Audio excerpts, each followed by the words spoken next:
Hyderabad city police కమిషనర్గా CB Anand బాధ్యతలు స్వీకరించారు. సోమవారం ఉదయం సిపి కార్యాలయంలో ప్రత్యేక పూజలు చేశారు. అనంతరం వారు మాట్లాడుతూ రెండోసారి బాధ్యతలు చేపట్టడం చాలా సంతోషంగా ఉందని, ఈ సందర్భంగా సీఎం రేవంత్ రెడ్డి గారికి కృతజ్ఞతలు తెలిపారు.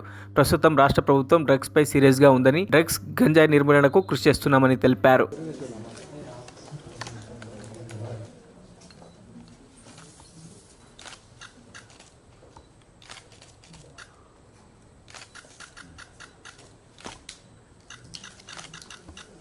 सर ఒకసారి సిగ్నేచర్ చేసి सर हियर सर ఒకసారి సిగ్నేచర్ చేసి सर हियर सर हियर మరిన్ని అప్డేట్స్ కోసం మా ఛానల్ని సబ్స్క్రైబ్ చేయండి.